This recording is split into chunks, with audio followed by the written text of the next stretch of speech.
जंगल में कैद चांडाल आत्माओं का झुंड काले धुएं के रूप में इकट्ठा हो विकराल रूप ले चुका था। गुस्से में गुर्राती और फुफकारती आत्माओं को इंतजार था तो बस किसी तरह इस कैद को तोड़ फिर से भयनगर में जाने का, सब कुछ बर्बाद करने का। राय बहादुर को फिर से समय के दूसरे छोर पर भेज उन्हें वहीं कैद करने का, श्रावणी के शरीर में घुस फिर से भयनगर में अपनी मनमानी करने का, हर तरफ खून, चीखें, दर्द और आंसू बहाते लोगों को देखने का।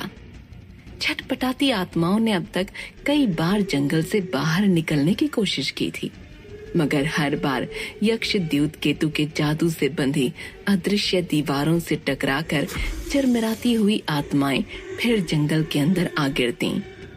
न ही जंगल में उन्हें कहीं भी श्रावणी मिल रही थी जिसके शरीर में घुसकर वो ये जंगल की अदृश्य दीवारें पार कर सकें।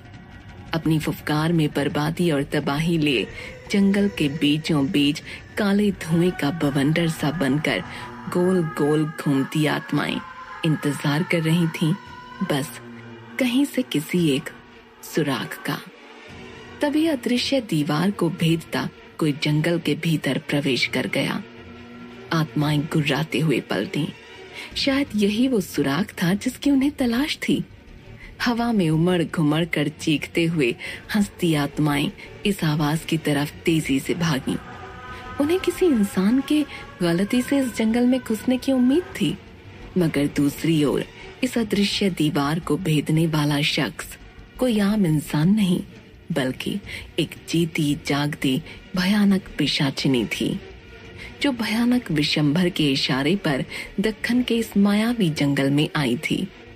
उल्टे पैरों वाली ये पिशाचिनी अपने हाथों और पैरों के बल आसमान की तरफ पेट कर उल्टा मुंह लटकाए जमीन पर मकड़ी सी तेजी से बढ़ती जा रही थी।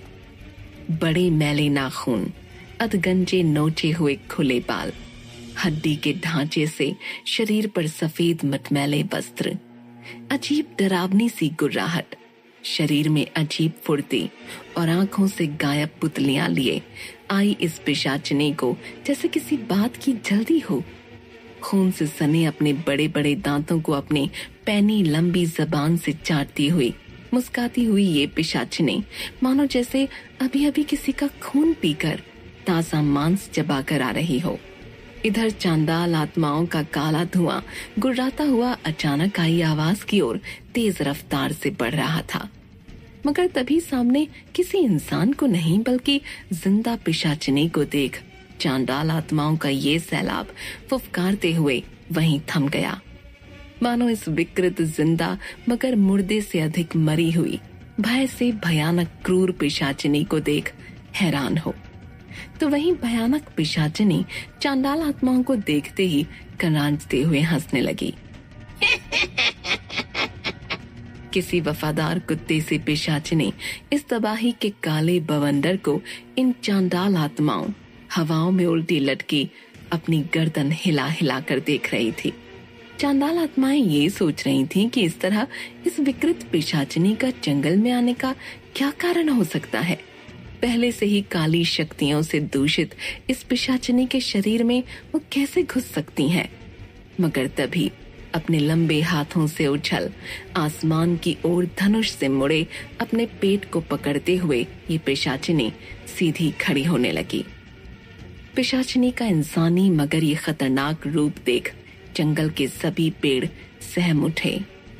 पिशाचिनी के खड़े होते ही उसकी पैनी खून से सनी लाल जबान लटकती हुई घुटनों तक झूल गई। उसके वो फटे झुलसे गाल जिससे उसके जबड़े और बड़े नुकीले दांत साफ दिख रहे थे, बगैर पुतलियों वाली बड़ी बड़ी आंखें जो किसी बटन सी उसके डरावने चेहरे पर लटकी हुई थीं। इस विकृत आकृति के शरीर के कई हिस्सों से चमड़ी और मांस नदारद था, गायब था, जिसके चलते उसके शरीर के कई अंग, उसकी नसें, हड्डियां, फेफड़े साफ दिखाई दे रहे थे। किसी इंसान सी चलती हुई पिशाचिनी काले धुएं में उमड़ती घुमड़ती चांडाल आत्माओं के पास मुस्कुराती हुई आई। और अपने ढीले सफेद कपड़ों से कुछ निकालती हुई जोर जोर से हंसने लगी। उसके हाथों में एक उबलता पात्र था, जिसे देख अब सभी चांडाल आत्माएं भी चीख चीख कर हंसने लगीं। इन काली शक्तियों की इस घनघोर हंसी से जैसे पूरा जंगल कांप उठा।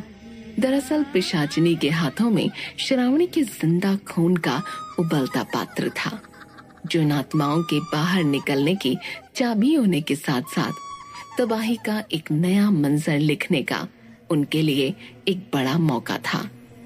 जिंदा शरीर धारण करके भयनगर पर टूट पड़ने का मौका था। उन्हें अब जरूरत थी तो बस एक योगी की, जो अपने मंत्रों से इन आत्माओं को ऐसा करने में मदद कर सके।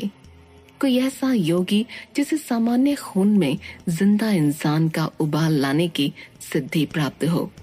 एक ऐसा योगी जिसके पास अच्छाई की शक्ति हो, मगर जिसका मन कलुषित हो, बुराई की गिरफ्त में हो। और इस वक्त ऐसा योगी सिर्फ एक ही था, योगी अमृत। इधर योगी अमृत को पूरी हवेली में ढूंढ चुके भानु को वो कहीं भी नहीं मिले। राय बहादुर के पास लौटते हुए भानु ने कहा, योगी अमृत उनके कक्ष में भी नहीं। क्या? कहाँ जा सकते हैं योगी अमृत ऐसे समय में, क्यों बिना किसी को भी बताए? राय बहादुर हैरान थे। उन्हें इस वक्त योगी अमृत की सबसे ज्यादा जरूरत थी, ये समझने के लिए कि उनका अगला कदम क्या हो, कैसे वो श्रावणी तक वापस पहुंचे। वो योगी अमृत को विशंभर का सच बताना चाहते थे, विशंभर के इरादे और वे उन्हें कैसे पूरा कर सकता है। इन बातों पर राय बहादुर योगी अमृत से चर्चा करना चाहते थे। राय बहादुर ने हवेली की खिड़की पर हाथ रख दिया और आंखें बंद कर अपने ध्यान के बल पर हवेली में योगी अमृत को ढूंढने लगे। मगर उनकी आंखों को वो सुनहरी चमक लहरों से उठते ही फिर जैसे उनकी आंखों की गहराइयों में कहीं डूब गई। राय बहादुर अब और भी परेशान हो गए।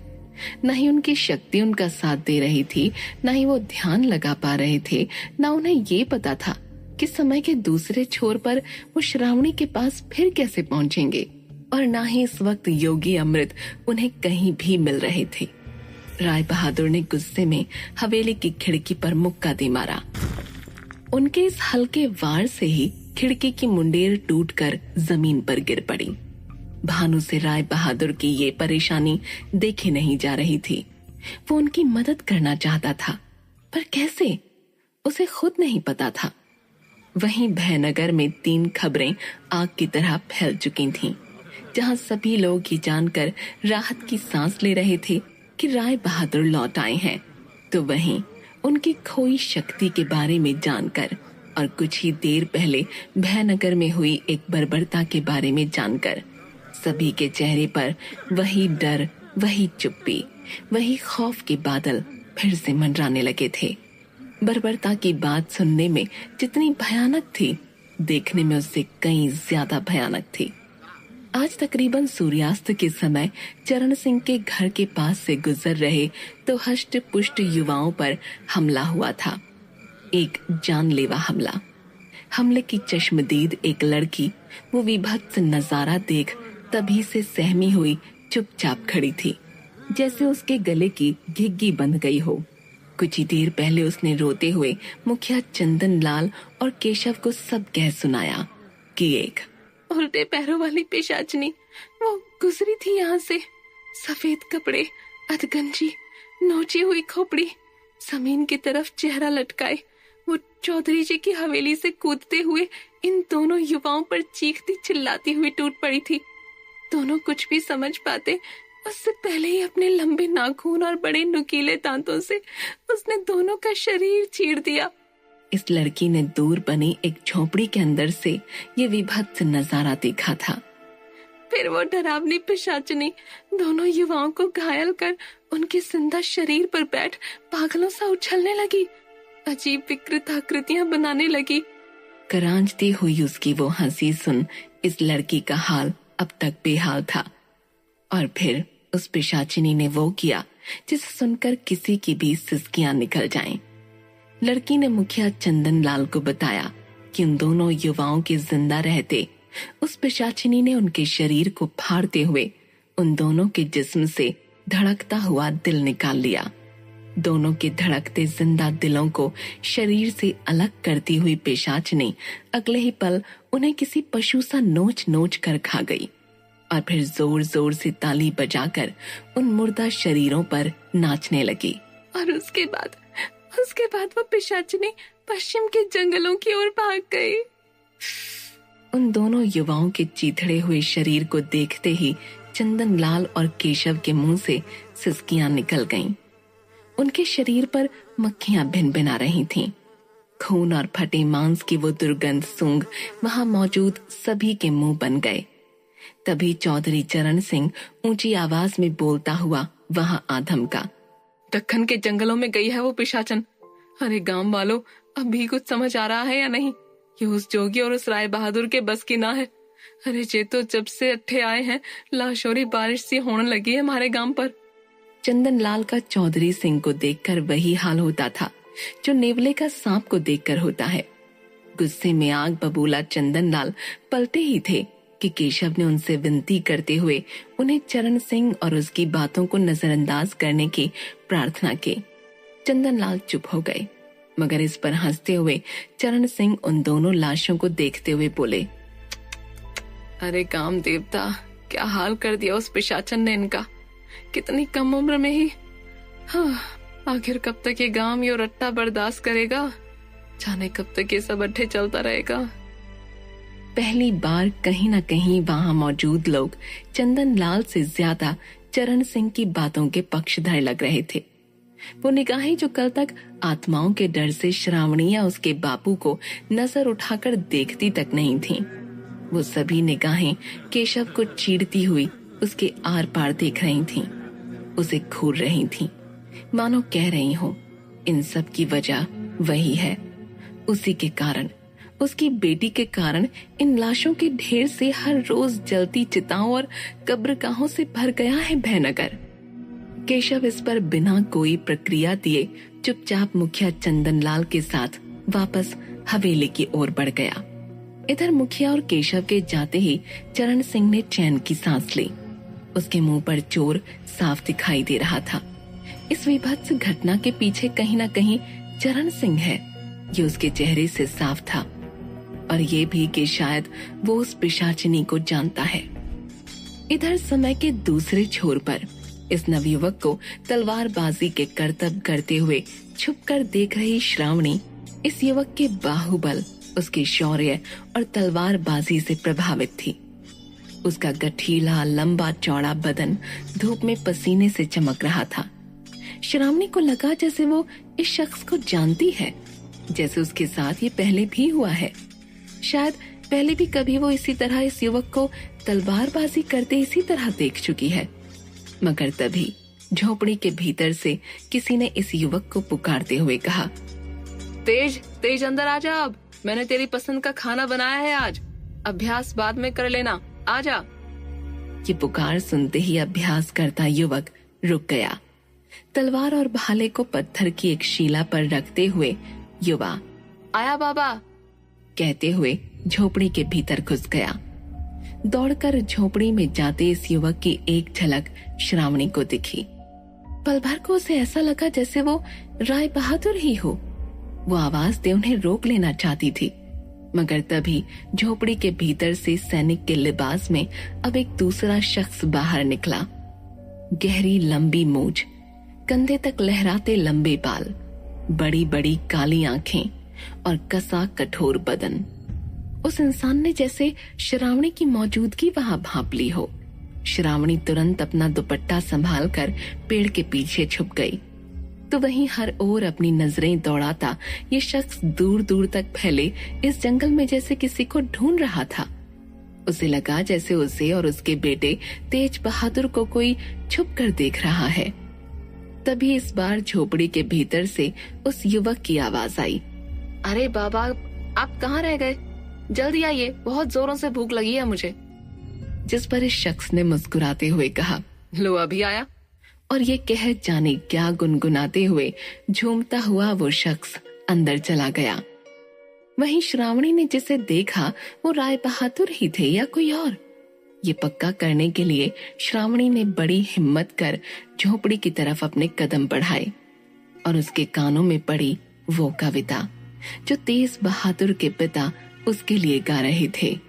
आओ आओ राजा तेज राय कुमार, खा लो पपड़ी दही रोटी साग अचार, खा लो खाना बढ़ती ताकत, कर लो वर्जिश बढ़ती ताकत राय कुमार, आओ आओ राजा तेज राय कुमार। ये कविता सुनी सुनाई थी जिसे बीते रोज अंधेरे का सेनापति भयानक विशंभर गा रहा था। ये कविता गाते हुए युवा तेज बहादुर को अपने हाथों से खाना खिलाता वो शख्स राय बहादुर के बाबा कोई और नहीं, विशंभर राय बहादुर ही था। अंधेरे का सेनापति, तेज राय बहादुर का पिता, विशंभर राय बहादुर। दरअसल कहानी तो अब शुरू हुई है। कहानी डर की। क्या विशंभर राय बहादुर ही वो शख्स है जिसे राय बहादुर ने जिंदा जला दिया था? क्यों किया राय बहादुर ने ऐसा? क्या है बाप बेटे के इस उलझे रिश्ते का राज? अनजाने में समय के किस भंवर में फंस गई है श्रावणी? उस भयानक पिशाचिनी का क्या राज है? कैसे लौटेंगी राय बहादुर की खोई शक्तियां? ये सब जानने के लिए सुनते रहिए भयनगर, सिर्फ और सिर्फ पॉकेट FM पर।